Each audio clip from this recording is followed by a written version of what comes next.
Next, we're going to be talking about how to work with instead of against your brain, because oftentimes when we try to make these internal changes, we're usually working against our neurobiology or the way that our brain works.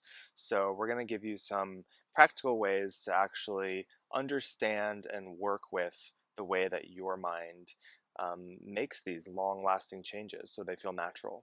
We like to really approach all of this from a place of a lot of compassion. And we're all our worst judge. We all beat ourselves up. We're so mean to ourselves in our head in ways that we would never probably talk to our friends, or else we wouldn't have any friends. Mm. And so that's something Sky and I've been really working on in the past years, of being a lot more loving and gentle and tender with ourselves. And so we live in a society that's really competitive, and there's winners and losers. And we kind of have the survival of the fittest mindset, as opposed to actually what survives in biology is what's the most whole and what works together. So, looking at how we've gotten into our habits, we could say, oh, we've been doing the wrong things and we have bad habits and we have limited beliefs, and it can start to sound like we're all a bunch of losers. And that's not true.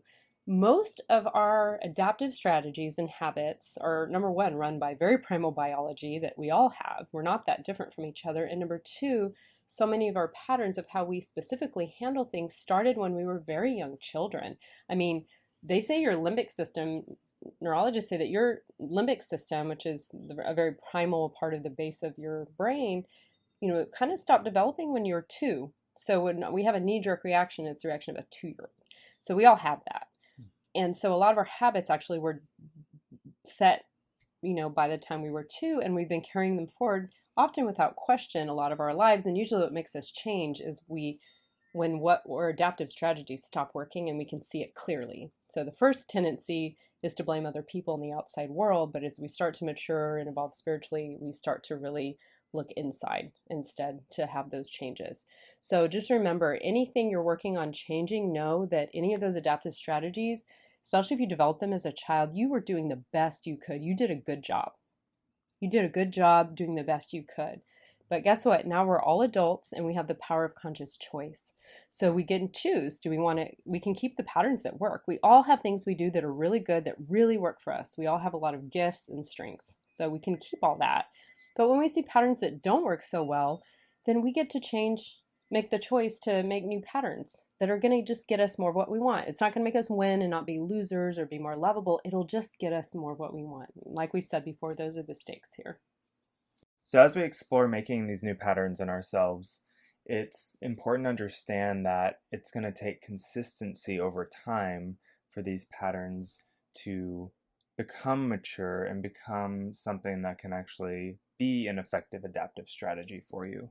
It becomes the new normal. Right? Becoming your new normal. And this process is actually called neuroplasticity in neurology, and it's looking at how our brains work on a fundamental level and how we create new neural pathways, and through behaviors and through these different thought forms and different movements. It's on all levels of what we're able to do as human beings. There is a neurology behind it, meaning there is a component of it that's based in your nervous system, creating new pathways of neurons or neural pathways. And these pathways are extremely complex, and we have this amazing ability to reform and change. They're constantly shifting in every single moment with where we're putting that focus and what pathways we're creating or giving our attention to. And so, for instance, if we're wanting to create a new neural pathway, you have to realize there's been a momentum in all these other neural pathways that you've been creating or keeping active in your life. So those are going to be the paths of least resistance. Just like when you're hiking, there's trails that have already been carved. You're more likely to follow those trails because it's just plain easier. Yeah, right? You're not going to start bushwhacking. You're just going to go down the trail that someone else already put the effort It's in. already there and maybe for it's you. in the case of your brain, it was your past self that put it there, right? Exactly. And it was appropriate for where it was taking you then. But maybe now that pathway isn't quite where you want to go. So it might be necessary to form a new one Yeah. and So do a that little bit of bushwhacking. Yeah, so you have to, we're doing bushwhacking Right, in this program. right. And it may feel like you may feel that heaviness or resistance up front because you have a natural evolutionary tendency to want to go the easiest way and do the least Hmm. amount of work, conserve calories and effort as a survival mechanism, but it doesn't necessarily bring you the most health. It doesn't make you thrive or be the happiest. And so if your neural pathways or any of ours aren't taking us where we really want to go, you really want that different destination, then you're going to have to start creating new pathways in a different direction. And just keep in mind, doesn't stay like a lot of work for a long time.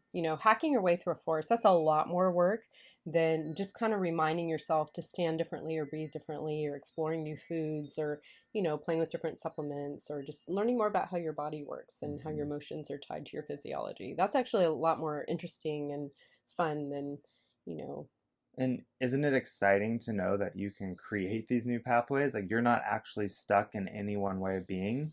You might feel like you're stuck because of those paths of least resistance make you feel like, well, I could never do it any different because it's just, this is the way I do it. mm, But the reality is, you can make new neural pathways and it mm, can actually become an enjoyable process.